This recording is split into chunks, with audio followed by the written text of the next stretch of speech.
Teaching Reading Synthesis by Amanda Webb. First, I will discuss the Big Five of reading.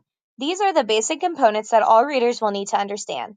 They include phonological and phonemic awareness, phonics, comprehension, vocabulary, and reader fluency. Phonological and phonemic awareness are the building blocks of reading. You'll start with phonological awareness, which is more of what we hear, not what we see. Phonemic awareness is the ability to hear and identify individual phonemes in a word. In order to be a successful reader, you have to have a good foundation of phonemic and phonological awareness. Phonics is the ability to create a relationship between phonemes and the written letters. This can also include an introduction to spelling patterns. An example of phonics is with my case study student, when I was doing the basic assessments at the beginning of the semester, I had to check and see if he could connect each written letter to the sound that it made. I also had to check and see if he could pick out the letters that made specific sounds in each written word. Comprehension is next. This is important because in order to be a fluent reader, you need to understand the text you are reading. Two of the major things that affect comprehension are text factors and reader factors. Text factors are things like the genre or structure of the text, while reader factors are things such as background knowledge and motivation. Vocabulary are words that students can understand in a text. There are 3 tiers of vocabulary.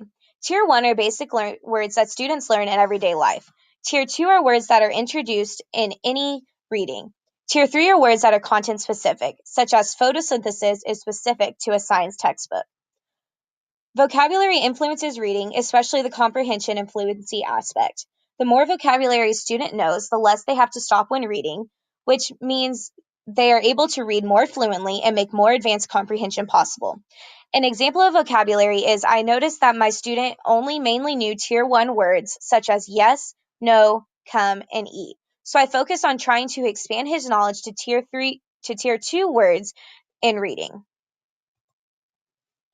Next, we have reading fluency. This is being able to read with accurate expression, speed, and for comprehension. There are 5 dimensions that a student should be able to read with in order to be considered a fluent reader. These include pausing, phrasing, stress, annotation, rate, and integration. Balanced literacy are the different stages of reading that a student will go through. First, we have interactive read alouds. This is where a teacher reads the text and very occasionally pauses to ask questions about the text. This is the highest level of teacher support. Next, we have shared reading. This is when a teacher reads using a big book or gives the students individual books and models reading skills. The teacher is able to ask questions regarding about comprehension and even the understanding of phonics. Next, we have guided reading. This is an opportunity for students to read with teacher support. The teacher will engage the students in a discussion of the text and usually connect a word work or small lesson to promote an aspect of reading, such as comprehension, phonics, or improving fluency. An example of guided reading is the type of reading I did with my case study student.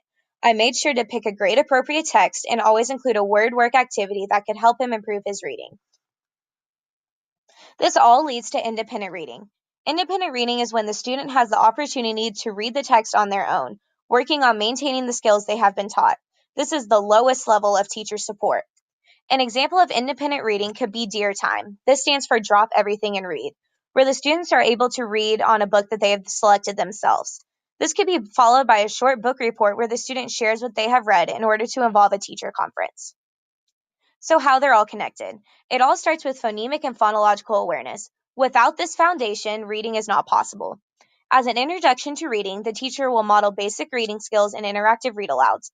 It creates the relationship between sounds and written words. This is known as phonics. Then the teacher will do shared reading while still modeling it by requiring more thinking from the students. In guided reading, the teacher will work on components of the Big Five, such as comprehension and vocabulary. Finally, the student will be able to put it all together and be able to successfully, independently read using what they have been taught, such as fluency and comprehension of the text.